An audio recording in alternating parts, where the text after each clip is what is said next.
let me give it a shot. And so I go over to this. Dennis, if you don't take these pills, you're getting hominy for dinner.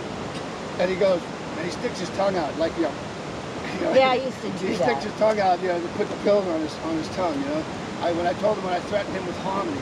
He hated hominy. But he knew he got the humor of it too, So even at that time, he was still He was still Dennis. Himself, I remember getting that text from you. You were down there, you had a picture of you and Dennis there, and you're saying, Dennis is refusing to take his meds. They can't do the surgery until he takes his meds. A little while later, another text, still won't take his meds. And then Roger texts, he goes, I threatened him that if he didn't take his meds, I was going to make him eat hominy. And then the next text says, he took his meds.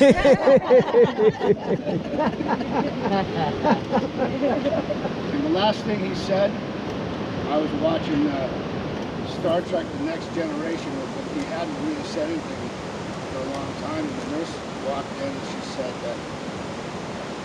I recognize that voice. What are you guys watching? And Dennis, the last words he said, Picard. Not that that's that significant, Right, but right. That was it. He That was the there. last thing he said. So that's me. Anyone else? So Tiffany, I typed up something, and I'm not going to read it verbatim, but I just wanted to, I'll just say it as fast as I can. Uncle Dennis was a minimalist before that was cool, right? Because that's true. all he needed was his weeds, his cigarettes, coffee, one meal a day, and he was the first that I knew about before intermittent fasting was a thing. Because he only ate one time a day, right? And so Yeah, but he ate 6 pounds of food at the time. yeah, he just that was how he was. He would just and oh yeah. And in the in-between time between him smoking a cigarette, smoking weed, drinking coffee, and reading his science fiction books, in the meantime, he would quietly listen to all of us, and every so often made some snide comment, which was accumulation of all our individual comments, mostly in an effort to dominate the conversation Yep. with our perspective of any controversy of which he paid no never mind. Because Dennis could never be swayed, convinced, or bossed, especially with any of us who were mere mortals. He was without a doubt a genius. So he definitely taught me a true meaning of stay calm and chive on. I never saw him complain or get frustrated. He was the ultimate of mindfulness and Zen person I have ever known. He was a genius, but was never braggadocious. He would wake up every day with the same routine of calm purpose, non-purpose, and puts around until someone else bossed him around to do something. Then he may or may not do it based on nothing is more important than my morning coffee, weed, science fiction books, and I really only eat dinner because that's when I get to sit at the table with my family where I get to banter back and forth with my brothers and sisters. He was quite the genius. As a teenager, my mom told me that Grandpa would bring him home complex engineering problems, and on the site road building surveyors teams could not solve the algebra or calculus problems. He would do this in his head. And my mom told me it would irritate his high school teachers because he wouldn't show his work on the paper. That was how he lived his life. He seemed like he had a secret world in his head that we mere mortals could never enter. So there you have it, Dennis Gonzalez. Smoker, joker, midnight, toker. Surely don't mean to hurt no one. Sci-fi enthusiast, minimalist, Zen, walking and living with inner peace no matter what the crazy world or his family threw his way. Very well done. Very well done. Yeah. I just wrote that in one sitting. I just started writing it, and then I go, nope, I'm not adding or subtracting. I don't know how you did it, but you feel my got 'em all heart. rolled That's up it. in a- You nailed it. Nailed it. Yeah, that was good. Anyone else? Wayne? I'd add a caveat to that. Dennis always got C's in math in high school, so I always thought he wasn't all that smart, you know. But the reason he got C's is because, like Tiffany says, he refused to show the work. He says, you know, why should I do all that? I already know what the answer is. I could just tell you. You know, I'll just read it off to you how it goes step by step, how you switch everything around, how it comes out this way. Well, this is a guy that... In college, I used to call their main line, whatever it was, 939, whatever the main line was to Carrie's house. And I would call him and I would open my algebra book and I go, Dennis, will you help me? And he would help me over the phone. He saw it in his head. He's amazing. He was absolutely a savant. Well, you got to understand, this is a guy who was majoring in a double major at University of Washington in math and physics, and he dropped out because he was bored.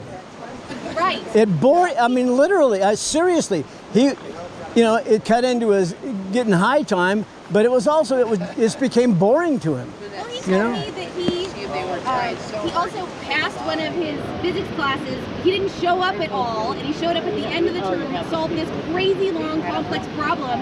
And the teacher was like, you know, I shouldn't pass you because you didn't show up to anything, but nobody could solve this problem, and you just solved it in 3 minutes. So here you go. Here's your A. She didn't learn how to sing a song. Yep.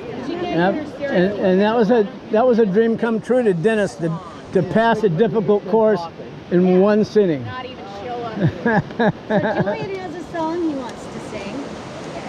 This is from one of all four of us boys' favorite movie, The Man Who Would Be King. It's the song that Peachy was singing all the time. And it's based off an old traditional English kind of drinking song. But it goes, the Son of God goes forth to war. A kingly, That's it. a Son of kingly. God goes forth to war, his fortune for to claim. His blood-red banner and chosen few, who will travel in his train. Land of song sang the warrior bard, though all the world betray me. One life at least I right shall guard, one faithful heart shall play me.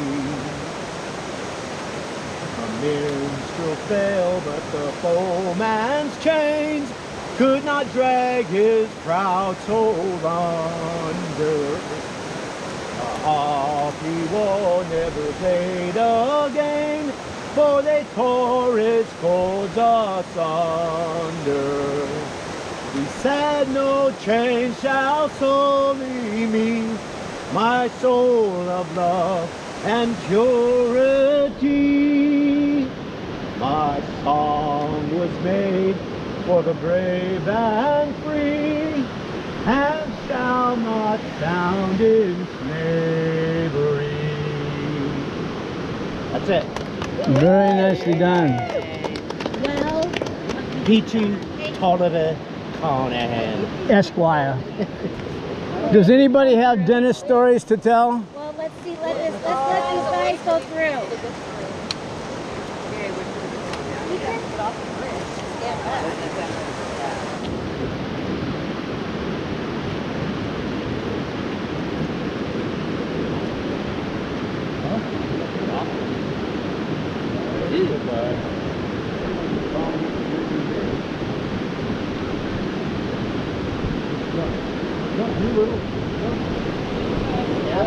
Sorry about that. No problem. Not a problem, bro.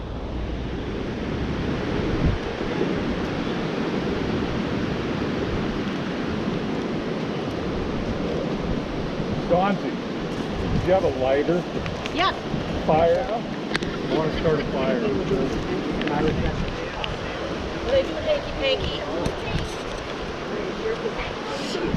never heard her say anything. So, we'll see if anybody else wants to say anything. And then I think if we, I'll get it. If somebody, you know, if I can't get a bunch of stories started, then we can just continue we at the should do house. that at the house. All right, Just because I'm anxious now because of the time. right, that's fine. Because that did a little joke on us today.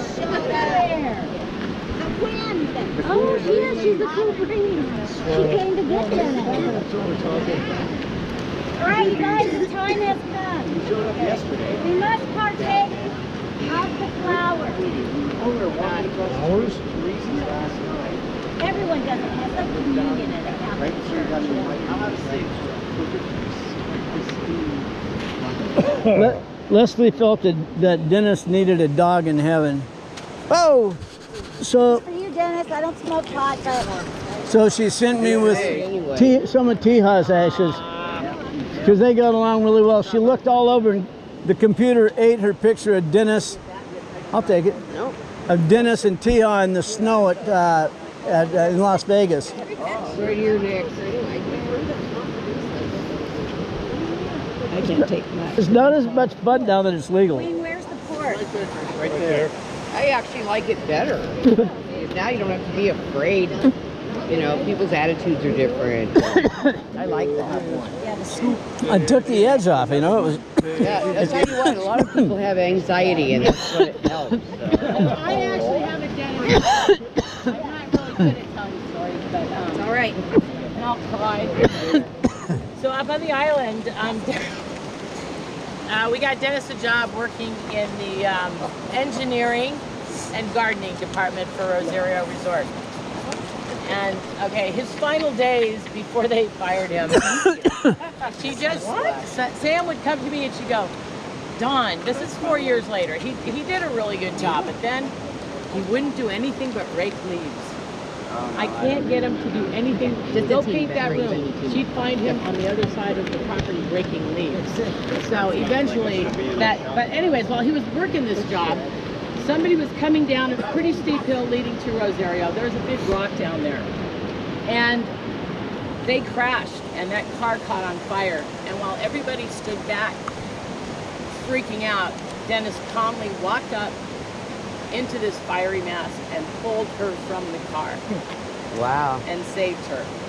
And they made him, the fire department and the police made him the citizen of the year. And we went to the banquet and I was drunker than a skunk and he was higher than a kite and they sat us down at the head table, which freaked us out, you know. We're like, oh, yes, with all the bigwigs. It was not a good deal. But What is it? so, yeah, in the middle of everything, he saved his husband's life. I asked him about that